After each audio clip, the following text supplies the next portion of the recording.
play there? What is that? How do you call that folk music? I think it was Studs Terkel who asked Big Bill Brunzi, did he consider his blues music to be folk music? And Big Bill says, well, never heard no horses sing.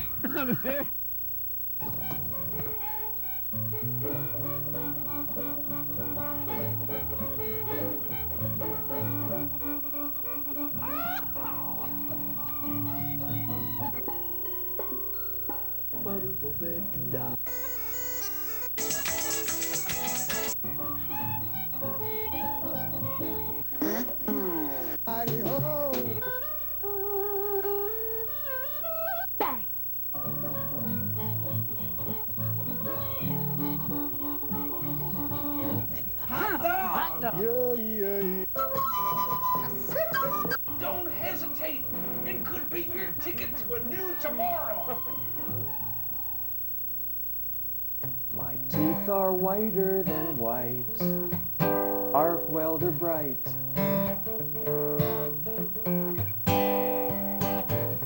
In the coal black of night, I can read by their light.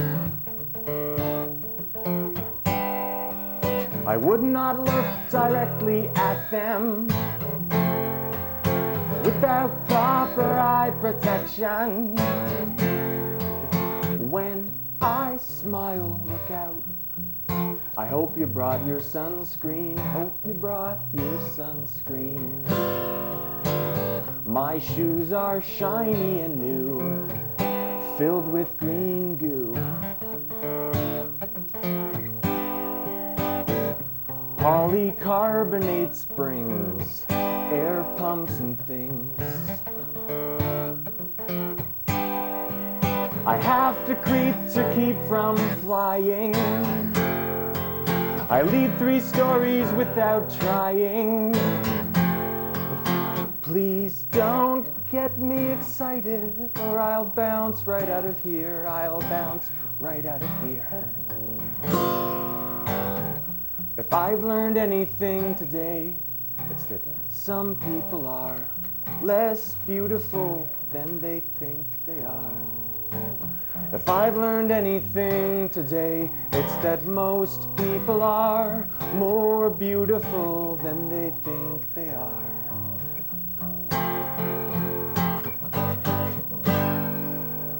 My face is younger than me, it's wrinkle-free.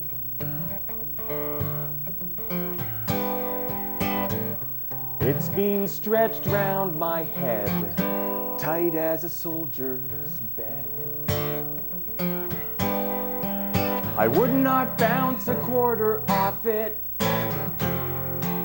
The impact could cause it to split, and the energy released could flatten this entire city block, flatten this entire block.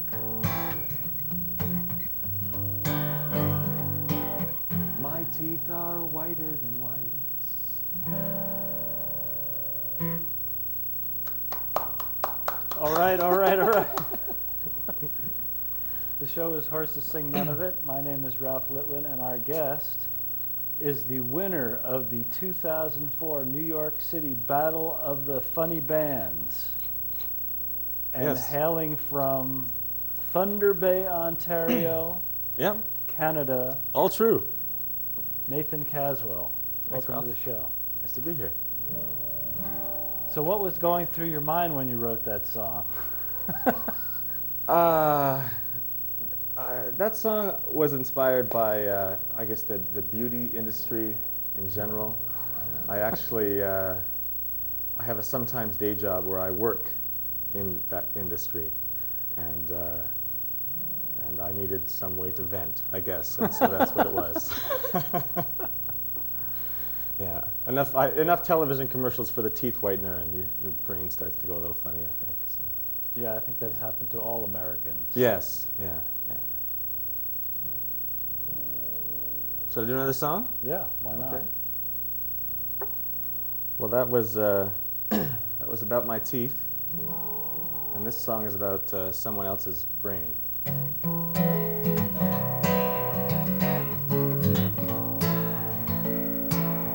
16 miles an hour across the desert of New Mexico is just about as fast as this old stolen Toyota can go. A great big mason jar sits shining, riding shotgun here beside me, singing old Cat Stevens' Moon Shadow, Lemon Tree, Einstein's Brain.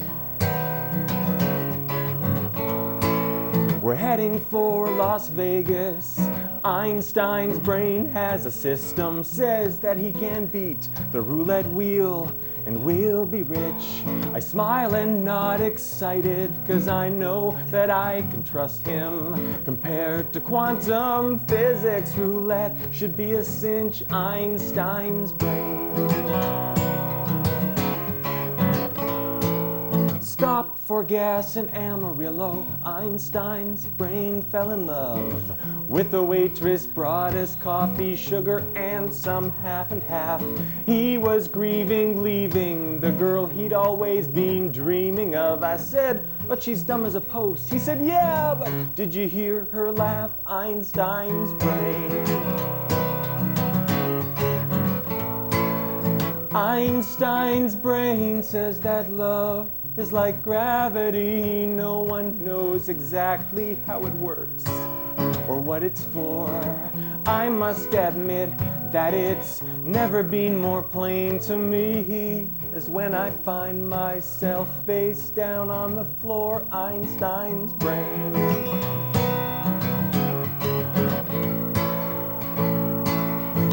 Einstein's brain says you think you know pain. An amputee will often feel intense pins and needles and the ghost of his missing arm or leg, and no amount of pain-killing drugs can make it go away. Try to imagine what I'm going through here in this jar. Einstein's brain has me buy him all kinds of things, a leather belt, a cell phone, and a belt clip for it. He wears it on his mason jar, even though it never rings. He thinks it makes him look more important. Einstein's brain.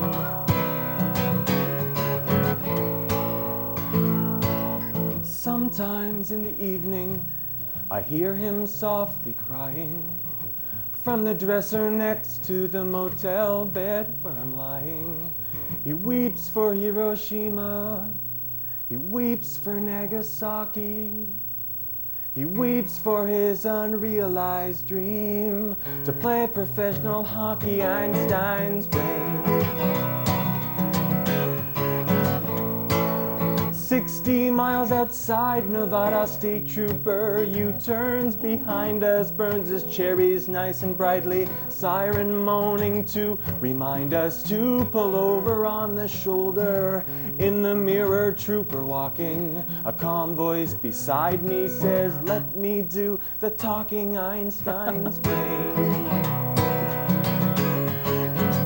Einstein's brain. Einstein's brain.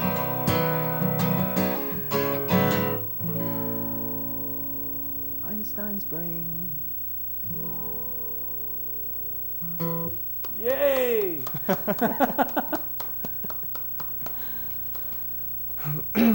Now there is some historical fact about Einstein's brain that I remember hearing somewhere. Yeah, it's that song is, in my mind, the continuing adventures of Einstein's brain, because since being removed from Einstein's body in the morgue in Princeton, his brain has actually been on some amazing adventures. One of which was chronicled in a book by a journalist by the name of Michael, I think his last name is pronounced Paternini, and the book is called Driving Mr. Albert. And it's the story of a road trip with the brain in the trunk, and the pathologist who originally did the autopsy on Einstein with this journalist, and they travel from Princeton across the country to California to find one of Einstein's maybe like potential daughters, a woman who is thought to maybe be one of Einstein's sort of maybe illegitimate daughters. It's a fascinating, it's a true road trip book with Einstein's brain. So Flipped out. yeah. The one thing I read about Einstein, which I find really entertaining, is that apparently he once made a movie, a comedy movie, that was suppressed because the government felt it was too much of a strike to the national, I don't even know what word I'm looking for. But If you did, you wouldn't be looking for it. Yeah, the government was paranoid that Was to it like have a the world's leftist greatest. or a government, No. critical of the government? Or? No, it was just a comedy. Oh, it was just well, those And things can be all those things too. Charlie Chaplin apparently saw this movie, and he said of it, I always thought I was the Einstein of comedy. And here it's Einstein. Yeah. And the government was paranoid about having the world's top scientist appear to be too funny. I'd never heard that story. That's great. He's a well-rounded individual. And that's the segue to the title the of segue. your Catch that. new CD, your Yes. newest CD, Yeah. Einstein's Brain. And for information, you can email Nathan at nathan@nathancaswell.com. That's right. There it is on the screen. And you can get more information about Nathan's appearances and his product and all that. All kinds of dirty little secrets you can find out. Yeah. I'll tell you anything. Which actually is proven in this song right here. This is a true story. This chronicles the history of my love life. And, you know, like they teach you in songwriting school, you're supposed to try and focus on one central theme in your song. So that's what I try to do. Is there a songwriting school? I made that up. Probably is. Oh yeah, there are many.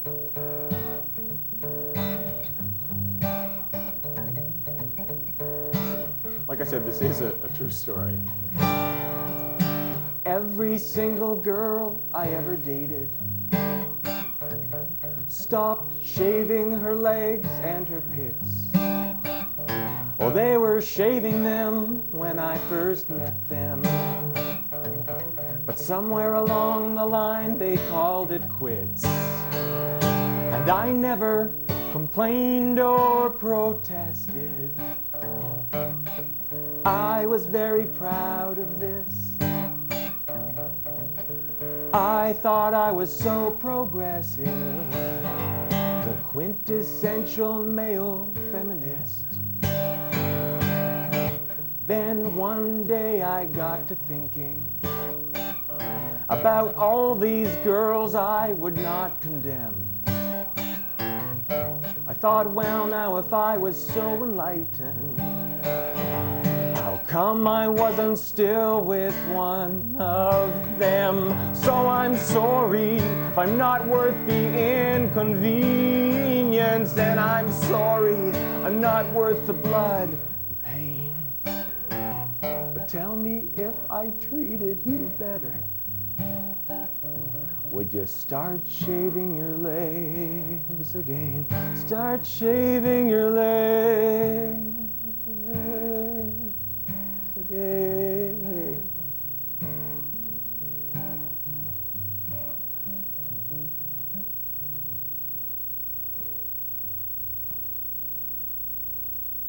It fades out. Fades out. That's what happens there. I was waiting for the next verse. It's a short one. When you spell that much truth, it's hard to maintain that pace. So that's a true story, eh? It is. It's a true story. This won't make any sense to anyone probably, but the school that I went to, I went to a university in my hometown of Thunder Bay, Ontario, and I was in the School of Outdoor Recreation, Parks and Tourism. And that was a school for a lot of wilderness trip guiding, parks management, a lot of outdoorsy things. So there was a very large sort of outdoorsy, back-to-earth culture. And so the song is true. surprising that those girls in that school were shaving to begin with. Yeah, well, there's a lot of pressure in high school, right? And then I you kind see. of you move into your own, I guess. I actually, I had a beard yesterday, and I shaved it off. Somehow that's related, I don't know, but I've been on hiatus. I've been pretending that I'm a star, and so I went incognito. And the same number of people recognized me as when I was just being normal, which was not. So it was fine. Want to hear another song? Okay. Okay. So this song was inspired by a trip I took down to West Virginia, the Mountain Stage New Song Festival. Happens in August in West Virginia. And I was driving through, I guess it was southwestern Maryland at the time, on a secondary highway, kind of snaking through, which was obviously this very old farmland, or had been, but it was rapidly being developed into these cookie-cutter suburban developments, which is happening all over the country, of course. And every once in a while, we'd be whizzing by these, manicured lawns and these, perfect white fences, and then there'd be this opening, and sort of squeezed in between these developments would be this old, weather-bleached farm that was kind of trying to stem back the tide, as it were. So this song came out of that.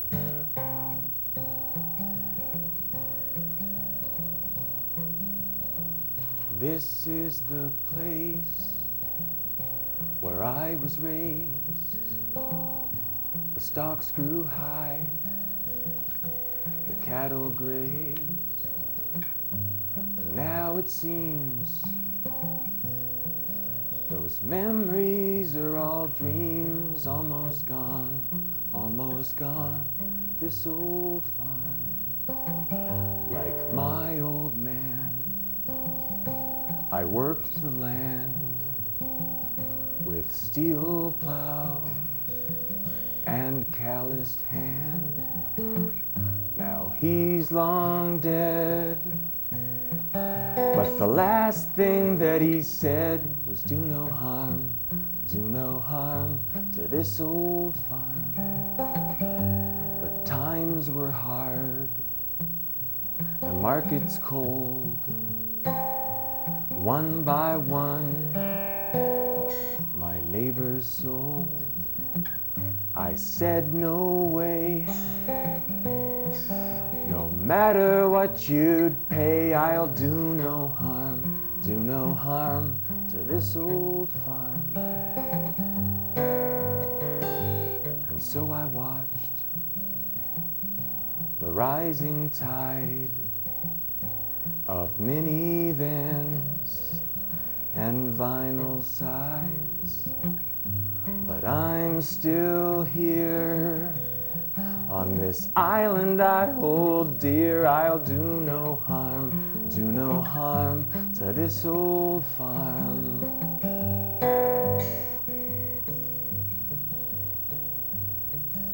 But I am tired, soon I'll sleep. I pray the Lord this farm to keep. I ask of you, if there's one thing that you do no harm to this old farm.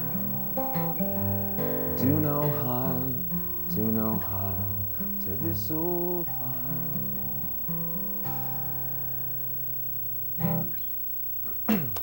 All right.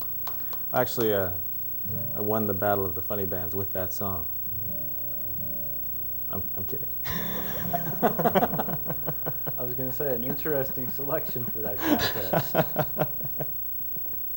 Actually, I have a friend who actually does that. He's a comedian in a sketch comedy troupe, but he likes to go to comedy clubs, and he has a name for it. I can't remember what it is, but stand-up tragedy.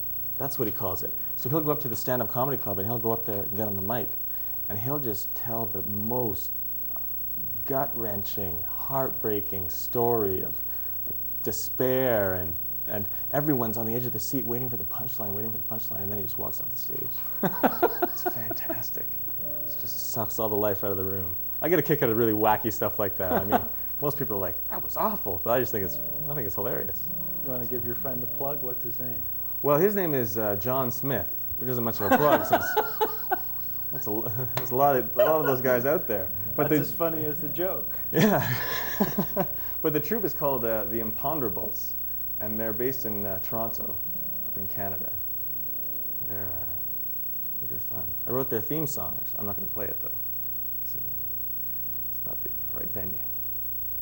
But so what drew you from Thunder Bay to the Big Apple? I suppose that the one-word answer would be love. I met a woman on tour in Canada. We were both touring to fringe festivals. There's this whole fringe theater festival circuit across the country. And I was doing a musical comedy show, and she was doing a one-woman play. And we met out in Western Canada. But it turned out she's an American. She was living in New York. And for a number of, we lived in Toronto for a little while, and then we moved to New York, and so and that's why I'm here now. All right. Yeah. And your musical comedy show had a great name. Oh, Sucking Chest Wound and Other Love Songs. Yeah. The name was better than the show, I'll tell you that much. But it was a fun show. Yeah. And there was no song called Sucking Chest Wound, which upset surprisingly a lot of people. They thought that there should be. They felt cheated. Yeah, they did. I'm like, you never heard of me before. Whatever I say could be called Sucking Chest Wound, but they were upset. So. Not your fault. No, sometimes I wake up at night blaming myself. But, I take a few pills and it goes away. What would you like to do for us next? Well, since I started talking about my wife a little bit, what brought me down to New York, I'll do this song, which I wrote on the road on the cold, icy northern highways of Ontario. I was driving from my hometown of Thunder Bay to Toronto, where we were living, and it's on a good day it's a 14-hour drive, and in bad weather it's a lot longer. And so this is the song.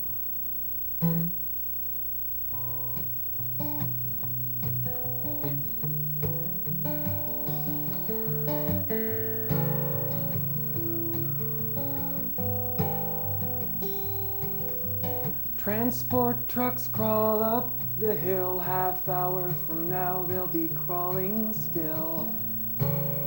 Their hazard lights a blinking. I left this morning, the moon was full, silver glow and tidal pull. And now the sun is sinking. I've been missing you in shades of blue and green, sitting in the dashboard light. So I'll burn 2 times my weight in gasoline, so I can be with you tonight.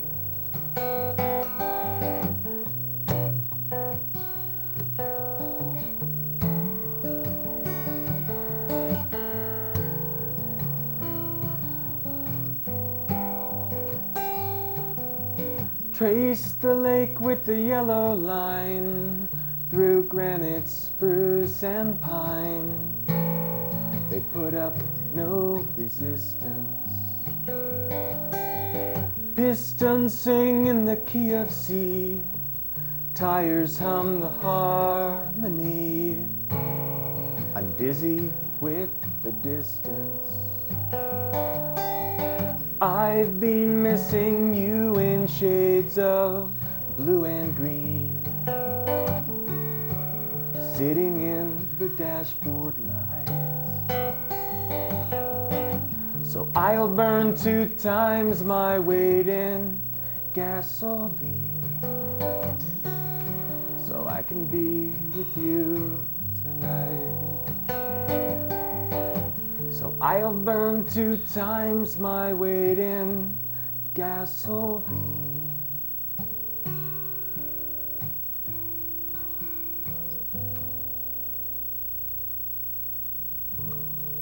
All right. Beautiful song. Thanks. Well, we just have time to thank you for being on the show, and we can tell people once more how to get in touch with you at Nathan at nathancaswell.com. That half-hour rehearsal paid off. And we worked out A short little number, short little number. little ragtime. This is, like all my songs, this is a true story. Thank goodness for science.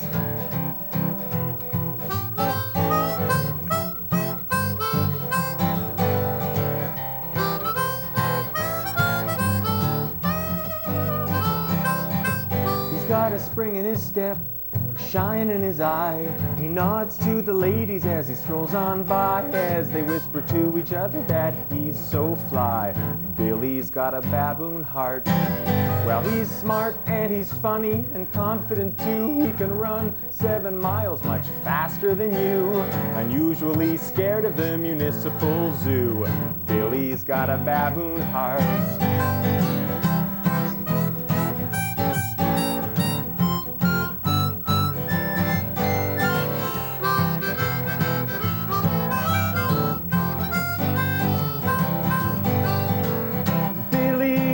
A baboon heart, they saved his life with an animal part. It took an electric shock to start Billy's baboon heart. Billy rounds the corner where he sees his old friend Tommy there and fixes him an icy stare, 'cause Tommy's got the tongue of a cow. Billy hates that cow tongue taunt. It goes back to their junior prom when Cow Tongue slept with Billy's mom, 'cause Tommy's got the tongue of a cow. Tommy's got the tongue of a cow. They fit it in his mouth somehow. He couldn't talk then, but he can talk now. Tommy's got the tongue of a cow. Oh.